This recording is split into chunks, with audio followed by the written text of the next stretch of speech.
Hey everyone, welcome back! Today we're going to be looking at level cap on one of the new missions, Void Cascade. This is the non-bounty endless mission, where you have to purge Exolizers by killing the Thrax Centurion units possessing them.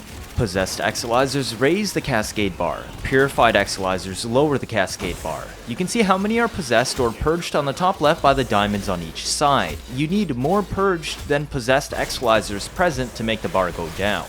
Purged Exolizers have a fixed duration they last for lowering the Cascade bar. Killing enemies in their spheres will lower the Cascade bar faster. Once the Exolizer's own field duration ends, shown by the diamond icon bar slowly draining, it will be removed from the field and count towards purged Exolizers. You need 4 purged for 1 rotation. A full C rotation requires 4 rotations, or 16 Exolizers purged and drained. Enemies scale extremely fast in this mission, and you reach level 9999 after 107 Exolizers purged, or in the 108th Exolizer, or the later half of the 7th C rotation. It took us 1 hour, 5 minutes, and 45 seconds to reach this, and we actually stayed for nearly 2.5 hours until we had 241 Exolizers purged. It's definitely the fastest way to reach cap currently and has many interesting enemies and mechanics in place to keep tensions high. There's also one dormant angel spawn in the mission, but it will not scale with the length of the mission. The entire mechanic revolves around purging Exolizers. When they spawn in, they start possessed, and you will need to blow up the void rifts attached to them. Rifts can only be damaged by operator void damage, so not Zeta. And Void Sling. However, you can shoot them with the operator from the outside without having to go inside the transference nullifier aura, and that prevents Warframes from going inside. Closing all rifts spawns a Thrax Centurion hovering over the Exolizer. Shoot it with your amp to force it to fight you. The Exolizer HP does not scale and has object to health. You will easily be able to quote-unquote kill it, no matter the level scaling. Once you aggro the Thrax Centurion, you are free to use your Warframe in the vicinity of the Exolizer again to kill it. Kill them fast, else they start searching for the next Exolizer to possess again. Depleting their HP bar puts them in spectral form that can only be killed with your amp. Don't worry, you can't hard fail the mission. So long as you have purged at least 4 Exolizers, you will finish the first A rotation and unlock Extraction. Interestingly, this level capping mission is actually harder on normal mode than Steel Path. Steel Path has the problem where the Thrax Centurion spawns get so tanky, you just can't kill them all, and this causes them to clog up spawn caps, preventing any normal and Xmas units from spawning. Now you just have a bunch of Ghost Centurions lingering around the map doing nothing, and you can coast freely to level cap by just having more Exolizers purged in one area of the 3 than the one zone filled with Centurion Ghosts stealing the occasional Exolizer. I chose to do this run with Praedos. Why? Literally just to showcase the new gear. It was a very interesting experience, and the run made me very familiar with the weapon. It's honestly more than good enough. I originally wanted to do the run on Gyre, but her current survivability issues, she was a bit too inconsistent for my liking. She needs some more tweaks to her 4 still, I find, for CCing, and a new 1, because it's too similar to her 2 and doesn't do a good job with CC. You can cap with her, I just wanted something safer for her first attempts, hence why I chose Mesa. Keep in mind this is a crowd control Mesa, not a Peacemaker's Mesa. I managed to survive with a combination of shield gating, rolling guard, and the mostly functional CC on her kits, as I didn't know what we were getting into on our first attempts. Granted, Thrax units were a little bit more annoying than I expected with numerous bugs, but generally if you can't hit it with your weapons, your operator can hit them with their amp.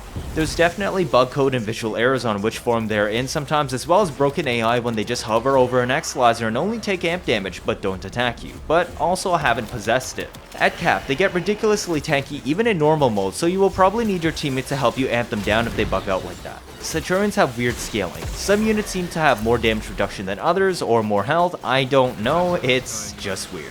Okay, so what did the Mesa build look like? It's honestly nothing too special. Your typical CC Mesa focused around locking down as much area as possible. This is also a shield gating Mesa if that wasn't clear. You may find it odd running a shield gate build with 160 efficiency, but due to Mesa's abnormally low shields, it's actually doable. Brief Respite combined with all Fergogrmons, 2 on our frame, and 2 on our pistol, gives us 310% energy to shield conversion. Our spammable CC is Ensnare and costs 20 energy. This will regen 62 shields, which fully tops us up for that sweet 1.3 second shield gate. Rolling guard is there to give us the iframes, and because literally everything can one-shot our shields, and obviously our health if shields aren't up, I opted for muzzle flash. This is an augment with a non-line of sight blind that follows you around and radially pulses blinds every time you and your teammates. With the shooting gallery buff, get 6 kills together. You always have the shooting gallery buff active yourself, and another buff rotates through your team constantly so you can pulse blinds even if you aren't the one doing the killing. There is no range limit on how far away your teammates can be. They can kill the 6th enemy between both of you 500 meters away and it will still trigger the muzzle flash proc.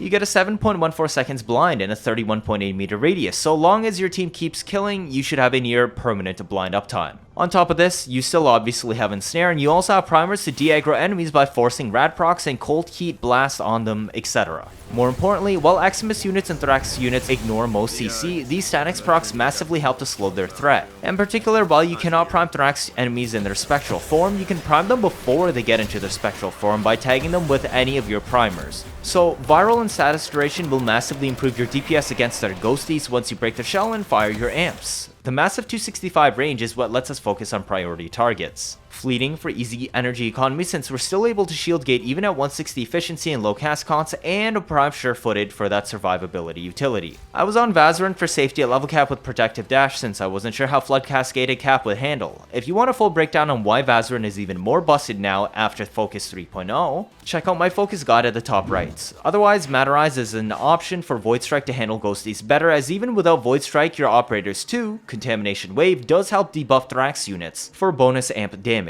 Just keep in mind you won't have the grace period for Protective Sling, Guardian Shell, and Guardian Break. When breaking their ghost form with amps, I would always recommend aiming at their head if you aren't using Propa. I was using a 777 amp. That's a Clamora Propa Certus amp, but Replac Prism and Cantic Prism also work well. If you are using Clamora, I would give you one tip. It does work like an Ignis, so you need to aim slightly above their heads to land headshots, otherwise aiming directly at the head prioritizes body shots with a wide beam. Afterwards, our team actually discovered a very interesting setup for level cap Void Cascade to deal with Thrax units. Thrax units do actually take full damage from Reave through Overguard, so if you armor strip them, you can one-shot them with HP % base damage. I don't have the build set up, but essentially put one person on decent strength Nezha. They can survive easily since their Halo blocks status effects and works like Iron Skin, which prevents Thrax units from their force magnetic procs from tagging you. Now, shoot these Thrax with Viral and the Chakram, since the debuff scales with strength and starts at 100% more damage total, makes it very easy to one-shot them with Reave. However, you will still need a way to armor strip them, so I would recommend bringing Vasilok or Uneru's Caustic Blast, whichever you prefer. This will be the fastest way to deal with level 9999 Thrax Centurions because they have really weird and busted scaling prevent them from stealing back Exolizers, while also getting rid of the initial ones quickly. That will be the fastest way, I think, to getting those 55-minute speedruns. For your weapons, I had my Phenmor handy. Honestly, I didn't end up using it much since I didn't DPS with it, but the one difference of my usual Phenmor is I took primary dexterity instead, since most of my kills were with Praedos. I would charge up my Phenmor with headshots to put it into Incarna mode and pocket it.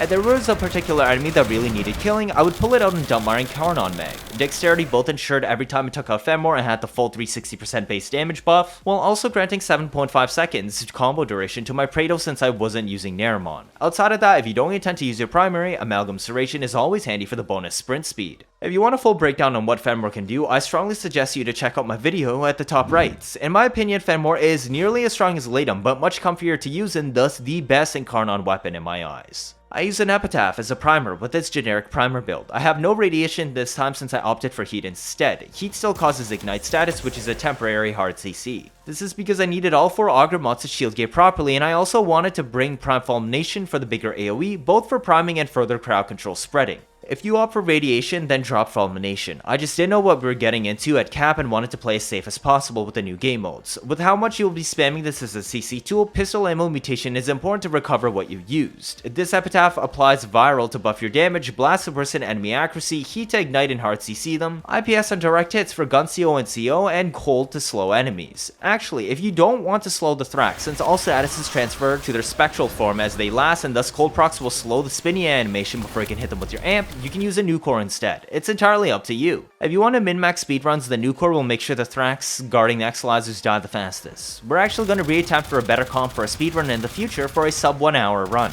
We're aiming for about 55 minutes. Now, how about my Praedos? The reason I brought this is because it has monster DPS as a slash weapon. Sovereign Outcast is an insane stance, and this weapon does in fact measure up to Cronin Prime decently well. It loses out on single target DPS, but for me, I found the utility was more important in a level cap run. Make sure you pick the right Bane, because Zariman can be either Corpus or Grenier. Our run was Corpus, so I picked this. But this is your basic Praedos slash build when you want it to be all-purpose. If you want a build that favors heavy attacks better on a single target, you can use this build with Reflex Coil instead. It would probably have been a better choice for singling out those problematic Thrax units. For a full breakdown on Praedos and what makes it the better Cronin in most cases, check out my video at the top right. The regulators on this build aren't going to be used much, so don't worry about it. They fall off heavily in level cap setups, and I don't have the loadout to supplement them properly. I also brought along a generic Panzer, mainly to spread Viral and Martyr, which works like a quarter-second health gate. It has a 30-second cooldown if it kills your cat, which is why we slot Tech Assault. It can proc off Martyr and has a 60% chance to stop your cat from being killed. The synth set is usually used to passive reload weapons, and grant energy through health orb, drops, and equilibrium with how Viral Coil spreads easily for pet assists. But neither of these on the build will apply, since Epitaph and Incarnon Phenmor have no magazine, and we aren't running Equilibrium. Devolution lets your pet have infinite lives, and typical radar and vacuum.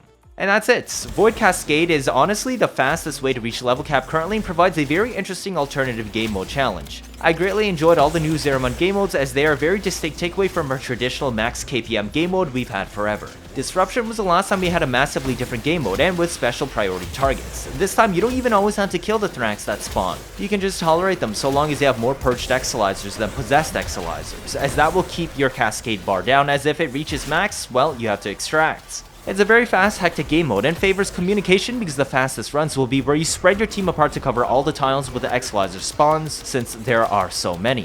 What did you think of Void Cascade? If this is your first time watching, feel free to leave a like, or better yet subscribe. Let me know your thoughts down in the comments. 79.5% of you are not subscribed. I try my best to get you new information out always as soon as possible, like we've done with Garuda's rework and the Angels of Zariman updates. Stick around if you want to see interesting memes and builds on a nearly daily basis. Don't want to miss out on any of that, do you? That'll be it for this video. Thank you all for watching, and see you all next time.